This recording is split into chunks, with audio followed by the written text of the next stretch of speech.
அன்பு நெஞ்சங்களுக்கு இனிய இனிய வணக்கங்கள். நம்முடைய திட்டங்கள் எல்லாவற்றையுமே தமிழ்நாட்டு மக்கள் தவிடுபடி ஆக்கிட்டாங்களே அப்படிங்கிற ஒரு व्यசனம் இருந்தாலும் பரவாயில்ல, இதை வெற்றிகரமான தோல்வியா பார்க்கலாம் அப்படின்னு கருதுறாங்க தாமரை தரப்பினர். அதே நேரத்துல புதிய அரசாங்கம் பதவியேற்புல இருந்து இப்ப அமைச்சரவை விரிவாக்கம் வரை கூர்ந்து கவனிச்சிட்டு இருக்காங்க அமித்ஷா அவங்களுடைய டீமு. இங்க விஜயுடைய நகர்வுகளை இன்னொரு பக்கம் விஜய்க்கு மாற்றாக ஒரு இளம் பட்டாளத்தை நிறுத்தலாமா அப்படின்னா ஆலோசனைகள் ஓடிக்கொண்டிருக்காமா. மீண்டும் அதாவது தலைமை மாற்றம் இருக்கலாம் அப்படின்னு சொல்றாங்க. மிக முக்கியமாக அண்ணாமலையை நோக்கியும் பார்வைகள் போய்கிட்டு இருக்கு அப்படின்னு தகவல்கள் வந்துட்டு இருக்கு. என்ன நடந்துகிட்டு இருக்கு தமிழ்நாட்டு கமலாலயத்துக்குள்ளார, அமித்ஷாவுக்கு போயிருக்கக்கூடிய அந்த சீக்ரெட் ஃபைல்ஸ் என்ன, இனி அவங்களுடைய அடுத்த கட்ட நகர்வுகள் எப்படி இருக்கும், பல விஷயங்கள் இருக்கு. இன்றைய இளங்கோவன் எக்ஸ்பிரஸில் விரிவாக அலசுவோம். நான் உங்கள் சகோ சே த இளங்கோவன். நிகழ்ச்சிக்கு போகலாம்.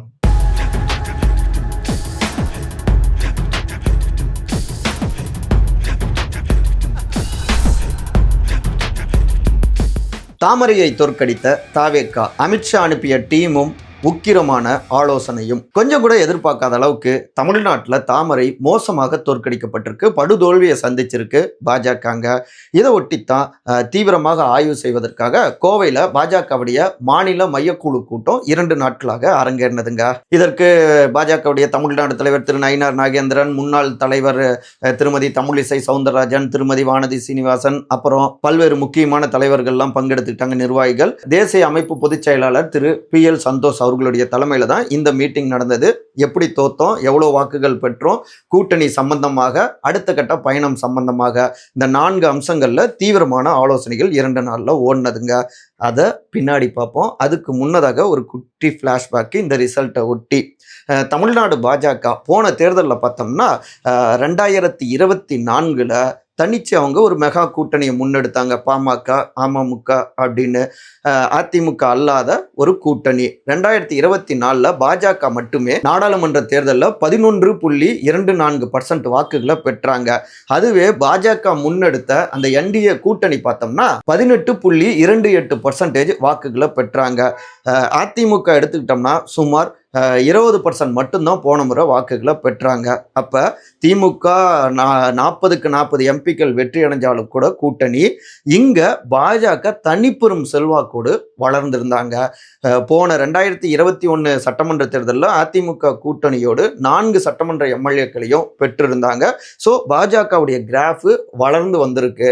அப்ப 2026 அதிமுகவோட நம்ம கூட்டணி வைக்கிறப்ப 2 வாக்குகளும் சேர்ந்தா 20+18, அப்புறம் ஆன்டி இன்கம்பன்சி, இதெல்லாமே சேர்த்து நம்ம வெற்றி அடைஞ்சிடலாம் அப்படின்னா பல்வேறு கணக்குகள் போட்டு தான் இந்த மெகா கூட்டணியை முன்னெடுத்தாங்க. ஆனா நடந்தது டோட்டலா அப்படி நொறுக்கிடுச்சு அவர்களுடைய கோட்டை கனவை. இந்த 2026 தேர்தலில் வெறும் 2.97% மட்டும்தான் பாஜக வாக்குகளை பெற்றிருக்கு. ஒரே ஒரு எம்எல்ஏ மட்டும்தான், 4ல் 3 மைனஸ் ஆகி ஊட்டியில மட்டும் நீலகிரி மாவட்டத்தில் 1 வெற்றி அடைஞ்சிருக்காங்க திரு போஜராஜன். அதுவும் வெறும் 976 ஓட்ஸ்ல மட்டும்தான் வெற்றியை பெற்றிருக்காங்க. டஃப் ஃபைட்டு தாவேகா அங்கேயே கொடுத்துருக்கு. ஸோ இது எல்லாமே பாஜகவை ரொம்பவே, குறிப்பா தாமரை நிர்வாகிகளை, தொண்டர்களை உலுக்கி இருக்கு. அதுக்கப்புறம் ஒவ்வொருத்தரும் ஒவ்வொரு விதமாக தங்களுடைய பார்வைகளை முன்வைக்கிறாங்க. அதுல குறிப்பாக திரு விஜய் அவர்களுடைய தாவேகாவை குறைத்து மதிப்பிட்டு விட்டது பாஜக அப்படிங்கிறத முதன்மையான காரணியா அடுக்கிறாங்க. எப்படின்னா, அவங்க பிரிக்கக்கூடிய வாக்குகள் திமுக வாக்குகளை பிரிக்கும். நம்மளுடைய கூட்டணி வலிமையா இருக்கு. சவுத்துல அமமுக இருக்காங்க, மேற்குல பாஜகவும் பலமா இருக்கு, அதிமுகவும் பலமா இருக்கு, வடக்குல எடுத்துக்கிட்டோம்னா பாமக இருக்கு. ஸோ இந்த கூட்டணிகள் எல்லாம் சேர்ந்து இயல்பாக மக்களுக்கு ஆட்சி மீதான எதிர்ப்புணர்வு, நம்ம சட்டம் ஒழுங்கு சிக்கல்களை கையில் எடுத்து தான் களமாடி இருக்கோம். கடைசி 2 ஆண்டுகள்ல மிக தீவிரமாக இவை எல்லாமே வெற்றிகரமான வாக்குகளா மாறும் அப்படின்னு கணிச்சிருந்தாங்க. ஆனா அதுதான் தவிடுபடி ஆக்கிடுச்சு.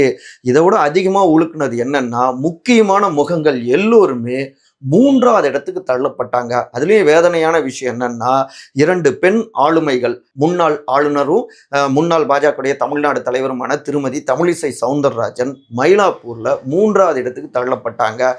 திருமதி வானதி சீனிவாசன் கோவை வடக்குல அவங்களும் 3வது இடத்துக்கு தள்ளப்பட்டிருக்காங்க. இங்க எப்படின்னா, இன்னொரு பக்கம் எளிமையின் அடையாளமாகவே பார்க்கப்பட்டு கொண்டிருக்கிற பாஜகவுடைய நாகர்கோயில் வேட்பாளர், அவர் சிட்டிங் எம்எல்ஏவா இருந்தாரு, திரு காந்தி அவர்கள், அவரும் மோசமாக 3வது இடத்துக்கு தள்ளப்பட்டாரு.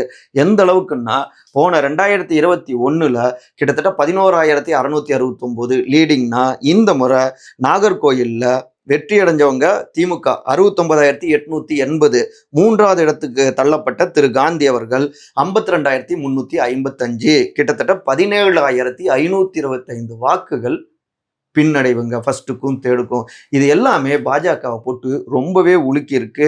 இன்னொரு பக்கம் பாஜகவுடைய தமிழ்நாடு தலைவர் திரு நயினார் நாகேந்திரன், அவரு சுமார் 5,000 வாக்குகள் வித்தியாசத்துல தோல்வி அடைஞ்சிருக்காரு. இதெல்லாம் வச்சு அவங்க அடுத்து அட்டாக் பண்றது அதிமுகவை தான். ஏன்னா அதிமுக வாக்குகள் இந்த பக்கம் நமக்கு சேரல, சரியா அவங்க வேலை பார்க்கல அப்படின்லாம் சொல்லியிருக்காங்க. ஏன்னா போன நாடாளுமன்ற தேர்தலில் 9 இடங்கள்ல பாஜக 2வது இடத்தையும் பிடிச்சாங்க. பாஜகவுடைய கூட்டணி கட்சிகள் 3 இடங்கள்ல 2வது இடத்தையும் பிடிச்சாங்க. ஒரு இடத்துல அதிமுக அப்ப 4வது இடத்துக்கும் தள்ளப்பட்டது. பல தொகுதிகளில் அவங்க டெபாசிட் இழந்தாங்க. அதிமுகவை தாண்டி வளர்ந்த பாஜக இந்த 2026 அதிமுகவுடன் கூட்டணி வைத்து இருந்த செல்வாக்கி இழந்திருக்காங்க, பின்னோக்கி இழுத்துட்டாங்க. அப்ப இதற்கு முதன்மையான காரணம் அதிமுக நமக்கு சப்போர்ட் பண்ணல அப்படின்னு குமுறி இருக்காங்க. ஸோ இதெல்லாம் வைத்து அதிமுக நமக்கு சப்போர்ட் பண்ணல அப்படின்னு குமுறி இருக்காங்க. சில உதாரணங்களையும் அடுக்கிறாங்க. எப்படின்னா, இப்ப மதுரை தெற்கு எடுத்துக்கிட்டோம்னா, போன முறை நாடாளுமன்ற தேர்தல் நேரத்தில் மார்க்சிஸ்ட் கம்யூனிஸ்ட் கட்சியோட கொஞ்சம் தான் குறைவா இருந்தது. அந்த சட்டமன்ற தொகுதிக்குள்ளார சுமார் 3,000 வாக்குகள் தான். அதுவே 2026 மோசமான தோல்வியை இந்த சட்டமன்ற தொகுதியில பாஜக பெற்றிருக்கு, 31,000 வாக்குகள். அப்ப இந்த அளவுக்கு படுதோல்வி இங்க சந்திச்சோம்னா அது காரணம் அதிமுக ஒழுங்கா வேலை பார்க்கல அப்படின்னு குமுறி இருக்காங்க. இதெல்லாம் பார்த்துதான் அப்ப அதிமுக தலைமை நமக்கு சப்போர்ட் பண்ணுவாங்கன்னு உறுதி கொடுத்த நம்முடைய தலைமை இதுல கோட்டை விட்டுருச்சு. அப்ப தலைமை சரியில்லை அப்படின்னும் அவரை நோக்கியும் கேள்விகள் திரும்பி இருக்குங்க. அதுதான் இப்ப செகண்ட் செக்மெண்ட்ல பார்க்க போறோம். ஒரு பக்கம் நயினாருக்கு செக் வைக்கும் அண்ணாமலை டீம், மறுபக்கம் விஜய் மூவ், அமித்ஷாக்கு பறக்கும் ரிப்போர்ட்ஸ். தலைமை மாற்றம் அடைஞ்சாதான் கூட்டணி உறுதியாகும்னு அதிமுக சைடில் சொன்னதால தலைமை மாற்றமும் நடந்தது. ஆனா புதிய தலைமை எங்க கொண்டு வந்து பாஜக நிறுத்திருக்கு பார்த்தீங்களா? 4ல் 3 மைனஸ் ஆகி 1 தான், கிட்டத்தட்ட 8% வாக்குகள் குறைஞ்சும் இருக்கு. இதுதான் சாதனையா அப்படின்னு தமிழ்நாடு பாஜக தலைவர் திரு நயினார் நாகேந்திரன் அவங்க டீமை நோக்கி எதிர் டீம்லாம் கேள்விகளை ரொம்ப ஆக்ரோஷமாகவே முன்வைக்க தொடங்கியிருக்காங்க. இன்னும் ஓப்பனா சொல்லணும் அப்படின்னா, முன்னாள் தலைவர் திரு அண்ணாமலை அவர் இருந்தவரை பாஜக வீரியமாக வளர்ந்திருக்கு தமிழ்நாட்டில். எப்படின்னா, கூட்டணியை விட்டு அதிமுக கூட்டணி விட்டு வந்தும் கிட்டத்தட்ட புதிய கூட்டணியாக 18% வாக்குகளை பெற்றாரு. பாஜக மட்டுமே 11.3% வாக்குகளை பெற்று இருக்கு. ஆனா இன்னைக்கு பாஜக 2026 2.97க்கு சுருங்கி இருக்கு. அப்புறம் அண்ணாமலை அவர் இருந்தவரை எந்த அளவுக்கு உயிர்ப்போட டெய்லி பாஜக பத்தி டாக் இருந்துகிட்டே இருக்கும், இறங்கி அடிச்சுக்கிட்டு இருந்தாரு. அது மட்டுமா, அடிக்கடி ஆளுங்கட்சிக்கு எதிராக திமுகக்கு எதிராக ட்ரங்க் பட்டியெல்லாம் எடுத்துட்டு போய் அதுல ஊழல் பட்டியல் இருக்கு, ஃபைல்ஸ் இருக்கு, டிஎம்கே ஃபைல்ஸ் அப்படின்னு ஆக்டிவாக இருந்துகிட்டே இருந்தாரு. திமுக ஊழல் செஞ்சிருக்காங்க அப்படின்னு அந்த பார்வையை பொது சமூகத்துக்கிட்ட வலிமைப்படுத்தினாரு. அப்ப ஒரு பிரதானமான எதிரிய பலகீனப்படுத்திக்கிட்டே இருந்தாரு. தொடர்ந்து ஒரு இடத்துல கல் வீசிக்கிட்டே இருந்தா அந்த கோட்டை தகர்ந்துகிட்டு இருக்கிற நேரத்துல புதுசா வேற ஒருத்தர் வந்து கோட்டையை பூசி அங்க அதிகாரத்துல உக்காந்த மாதிரி தாவேக்கா உக்காந்துருச்சு. ஏன் அப்படின்னா, இளம் பட்டாளத்துக்கிட்ட பாஜகவை கொண்டு போகல. அதுக்கப்புறம் திரு விஜய ரொம்ப சாதாரணமா நினைச்சிட்டாங்க. இன்னொரு பக்கம் ஓவர் கான்ஃபிடன்ஸோடு அதீத நம்பிக்கையோடு திரு எடப்பாடி பழனிசாமி அதிமுக பொதுச் செயலாளர் அவரையும் நம்பிட்டாங்க. இதெல்லாம் சேர்ந்துதான் கமலாலயத்தை தமிழ்நாட்டில் படுகுழியில தள்ளிருச்சு, தாமரையை மலராம செஞ்சிருக்கு அப்படின்னு நான் ஸ்டாப் அட்டாக்குங்க திரு அண்ணாமலை அவங்களுடைய டீம்ங்க. ஸோ இப்போ முதலமைச்சர் திரு ஜோசப் விஜய்க்கு எதிராக நாம அண்ணாமலை அவர்களை முன்னிறுத்தலாம், இல்லை மாற்றாக ஒரு இளம் பட்டாளத்தை முன்னிறுத்தலாம். அவங்க எப்படி ஜோசப் விஜய்னு முன்னிறுத்துற மாதிரி சிறுபான்மையினர் அடையாளத்தை முன்னெடுத்துட்டாங்கன்னா இங்க நாமளும் நம்முடைய அடையாளத்தை தீவிரமா முன்னெடுக்கலாம். அப்ப களம் ரொம்ப நல்லா இருக்கும். இந்துத்துவா சார்ந்த ஒரு அடையாளத்தை தீவிரப்படுத்தலாம். அது இங்க ஒர்க் அவுட் ஆகும். இறங்கி அடிச்சோம்னா வாய்ப்புகள் இருக்கு. இப்ப அதிமுகன்னு எடுத்துக்கிட்டா கூட இரண்டாக பிரிஞ்சு கிடக்குறாங்க. மேற்கு மண்டலம் நம்பிக்கையா இருந்த மேற்கு மண்டலம் பெரிய அளவுல உடஞ்சிருக்காங்க.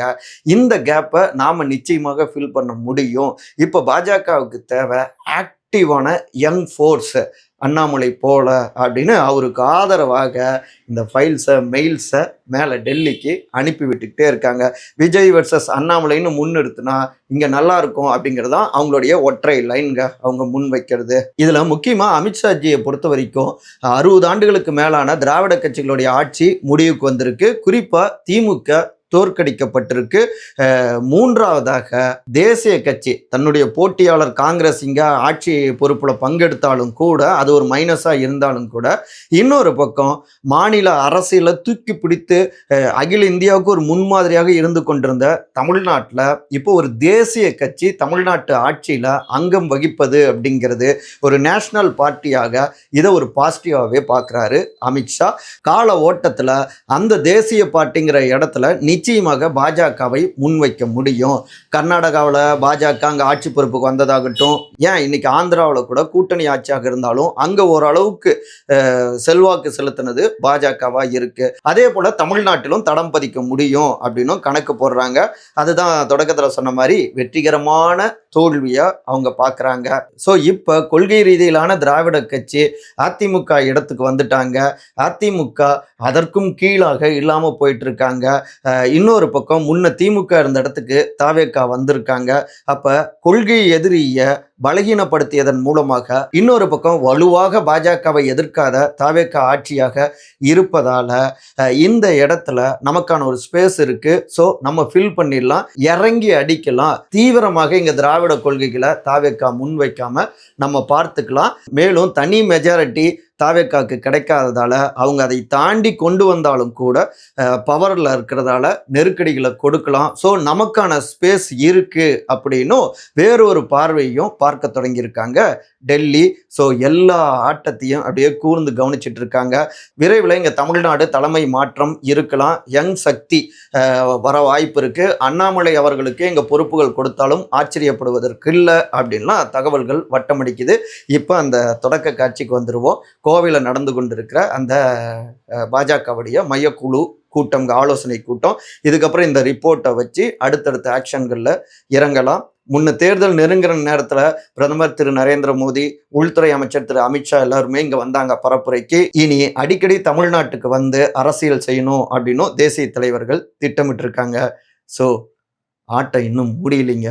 பார்ட் 1 தான் இப்போ முடிஞ்சிருக்கு அப்படின்னு புரிஞ்சுக்கலாம். பாப்பா என்ன நடக்குதுன்னு. மற்றபடி இதே போன்ற அரசியல் சார்ந்த காணொலிகளுக்கான உங்கள் சகோ சேத்தலங்கவன் சேனலை சப்ஸ்கிரைப் பண்ணுங்க. அன்பால் ஒருங்கிணைந்திருப்போம். கருத்துரை பகுதியில் தவறாம கருத்துக்களை பதிவு செய்யுங்க. நன்றி, வணக்கம்.